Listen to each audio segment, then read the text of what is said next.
say normal and say ubi miti and son wa qualify so standing for NCC chairman. You mean you simple me that say.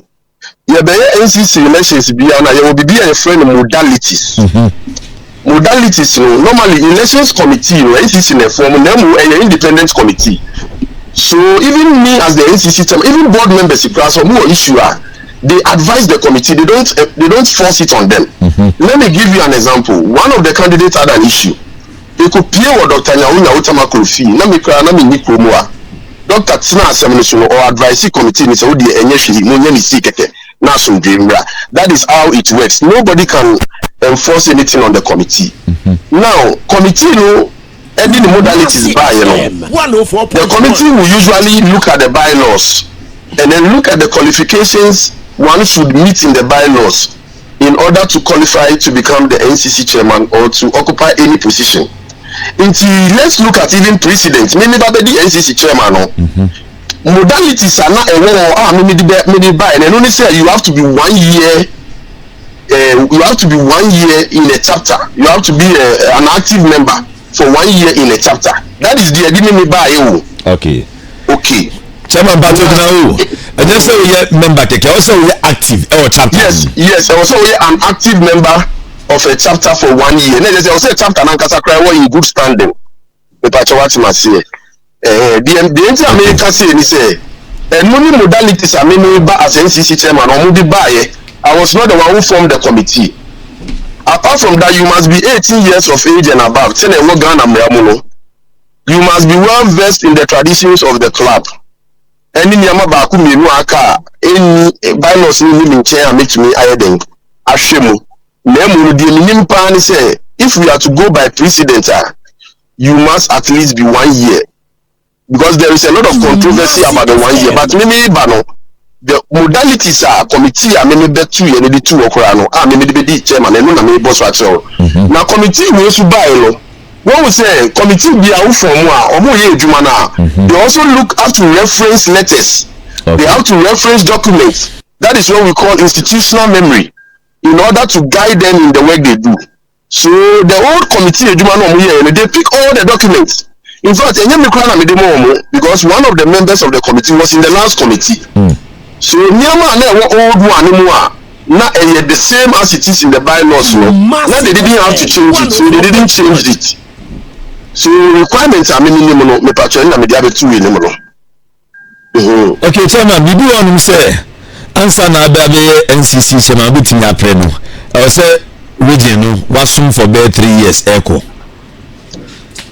Me abema o say me na me the last NCC chairman na we was here me no and I say na America no the last committee I didn't me ba power no. One trust I dey no modalities mo. Okay. And another time you cause our elections so most of us we are alive. So if there was something like that, I am not the one who instituted that committee now. Me apply now because that time now me babe contesting. Me contesting no incumbent vice chairman. Sure. So no nimran crossing me. Me patwati masiye. And at the then NCC in the formal committee, so if there was in Rabi that was say you have to be 3 years in a regional.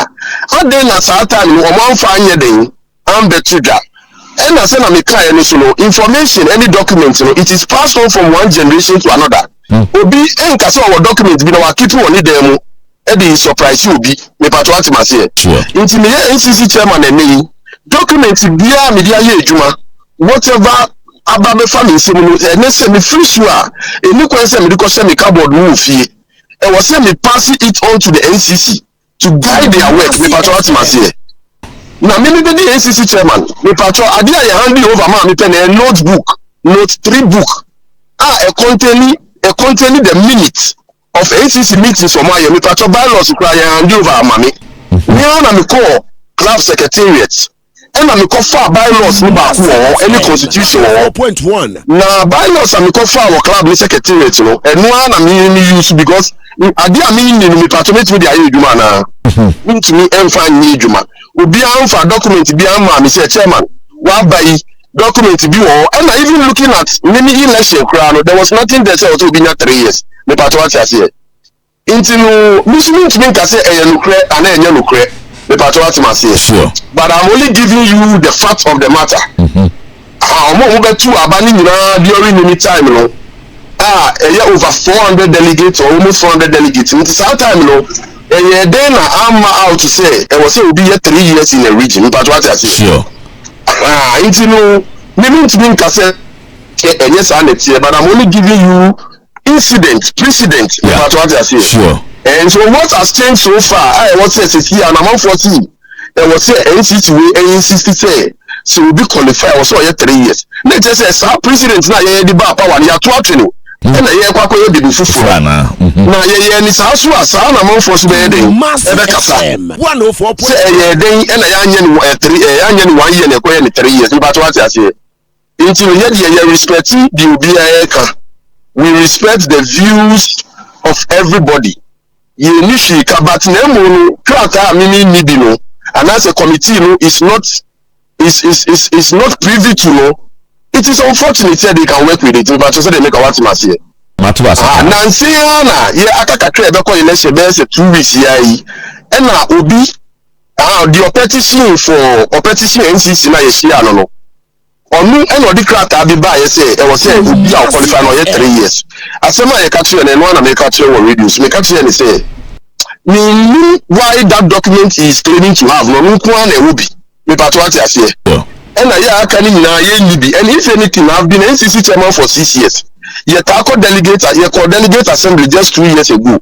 How come it didn't come out? Me patriotic as here. Exactly. Your issue, your publishing modalities, and also I'm out. It's only just last week, with the last week, assembly.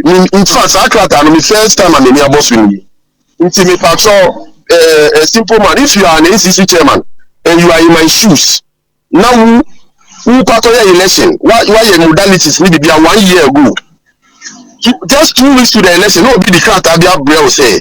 You should say crata no. Neja will buy laws no. Crata no. It is not attached to the bylaws. Yeah. It is a separate minute on its own. You understand? So now I started calling some of the past NCC chairmen say, if there is a document like that, why didn't you pass it on? If that's what you are saying. Sure. Exactly. I cannot be a magician to go and say me or dig for documents. And why do we even have to wait? If there is a document, there will be a ambushy chairman, and now will be a ambushy committee, now first our document in the last minute to election. Why should it be so? That is where we all should look at and then be truthful and honest to ourselves. Say, ye boy,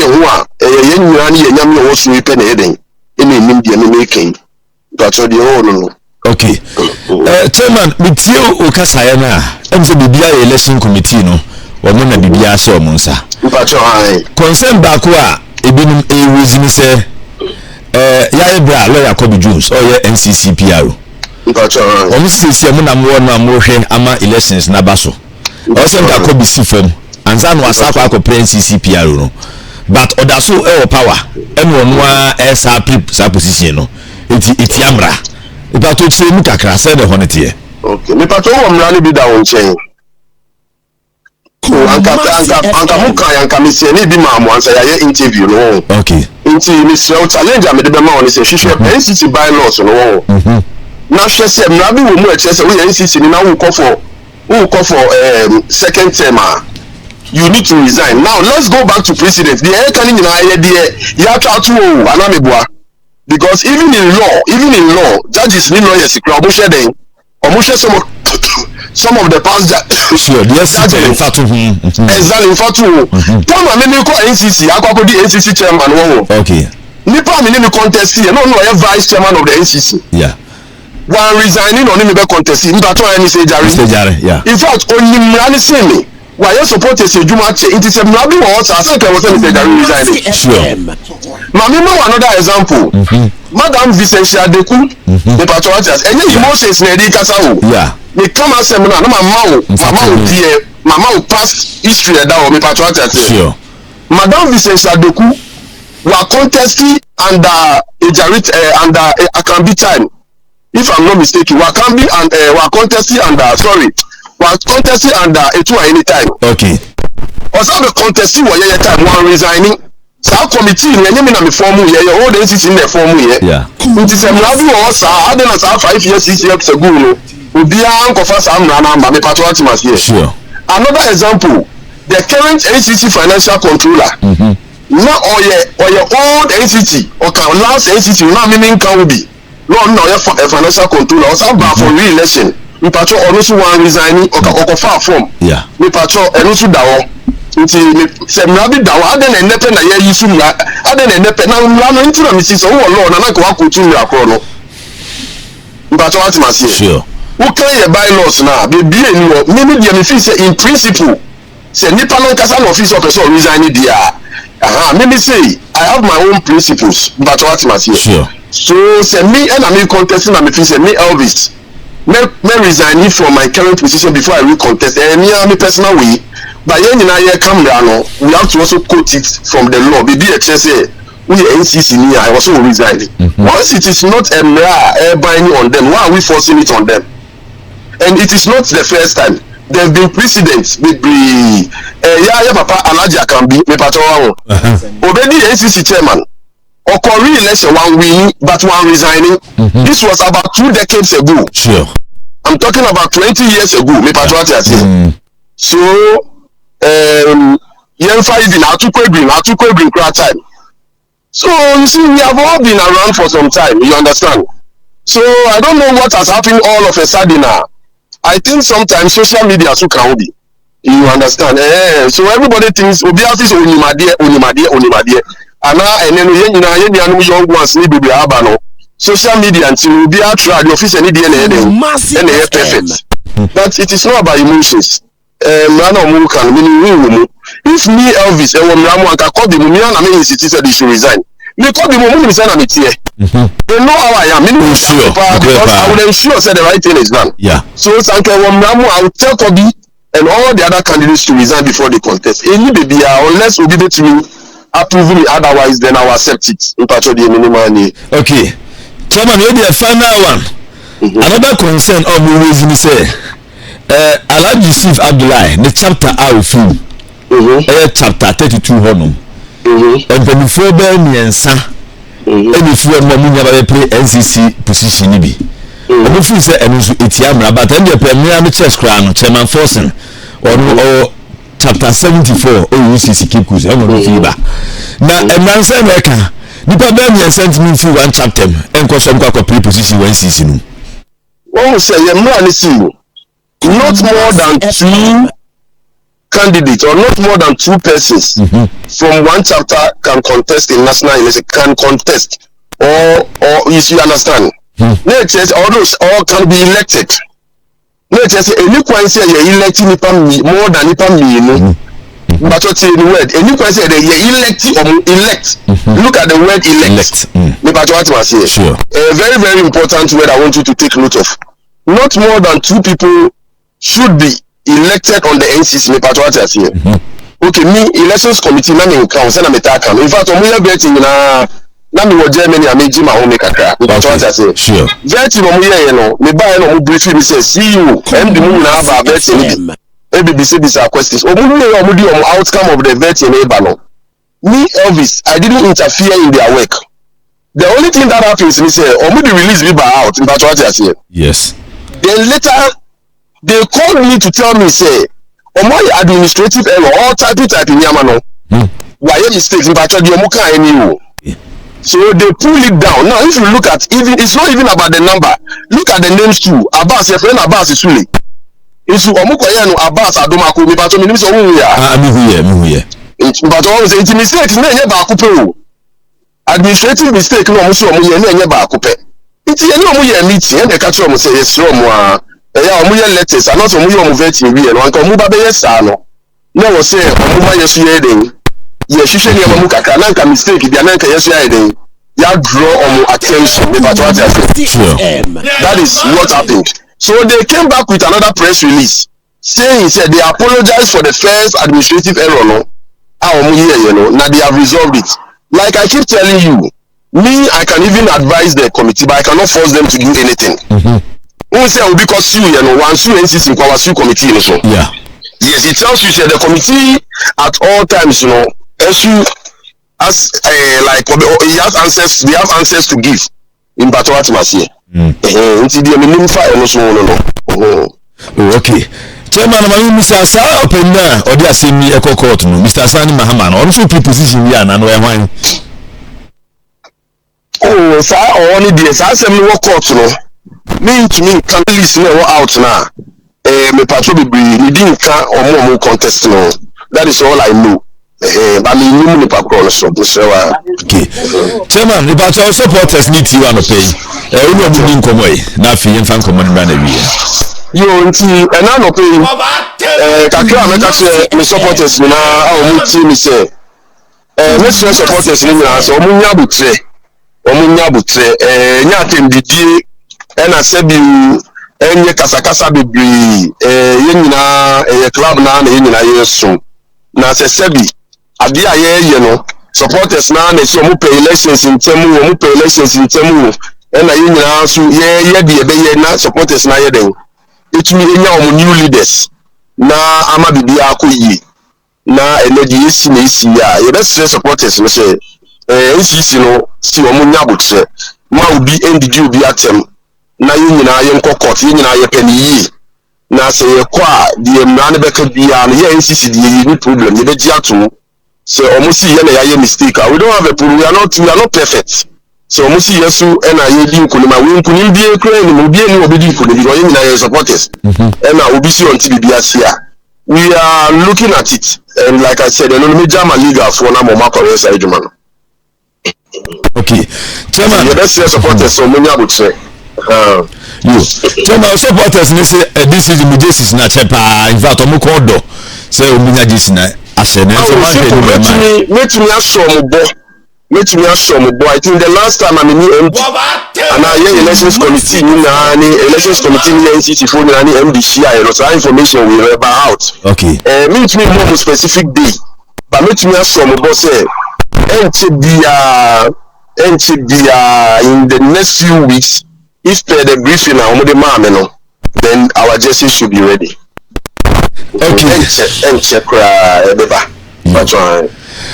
Chairman Elvis Herman Hesse Jr. Kumasi FM NET for ni has ebusuani na chairman.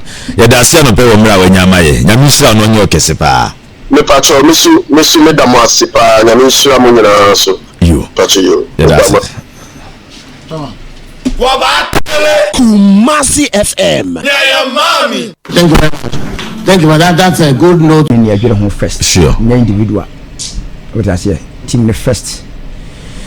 Because yeah ni nyina no enya club ya Asante Company Limited ya ghanafootball ye yo ne nkankro yeah ti sa anya te sia se mo ne kotokofo nkopra ba ho na kwa se hasefo na mo ba ya na mimpeni sei as man so twi bi ya dey ya ba beto ifi ba ko no and we ni say ade man ye we say nya asase dey wait ma to abana ya ba kwa ba still mbe tesa ko so be gini ne mere na wie dia me pesa hade ne kura ba me pesa hade ne kura ne bia da ne tuni wia o si na ye kabom na afi yetimi ye onya ba ko ni tusa okay by nkomona ni tie ni ade ni nyina no nya ni bi mi kese ne ye Tuesday yi twem ye pena tama kai to nsafo obi aso wa wo consent bia be rezi obi anko ko nya agi tu mi se bia ya duru ne die bia no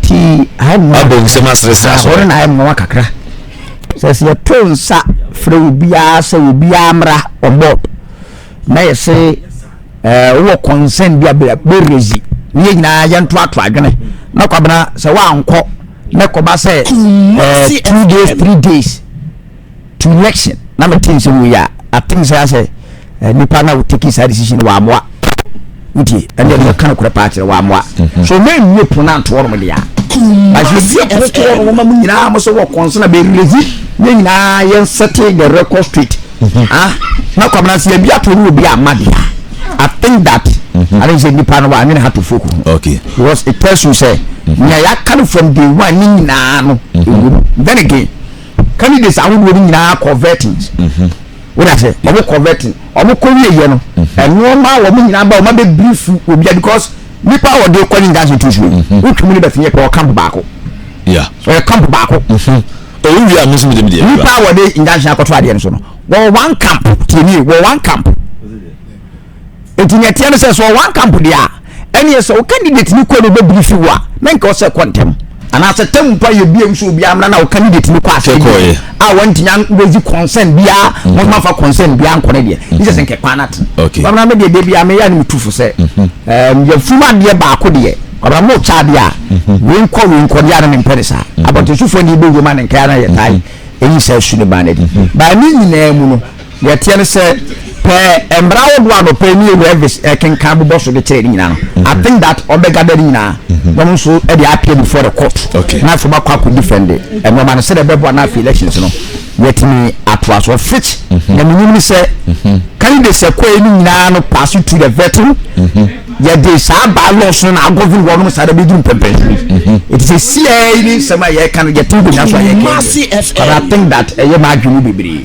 e ma adwunu bebre but I believe in for the organizers and the candidates ni na say kwano mu nyina no be come together now for man masu dwa na no now for have to folk first what I say have to folk ni am ya kabi because enkofa boka o e ka boka no ka se dia arrangement you cross some baby e bi beden nyam ya pen nyai de ya so and then again ya cancel because here in Tuesday the be cancel na Tuesday asanya o say ya transfer to na say ya so is unfortunate ba kwabra mesre say wono mo enye e be ya mo transfer na ya ntwa why okay president me da say ma me na say me because say me ni ye e ba coach no matete bibiri sin it also a scout we need one scout okay president me da say you feel black stars there you were the Continental Club Masters glorious Accra Asantekotoko ashe ye ko ko din ko maba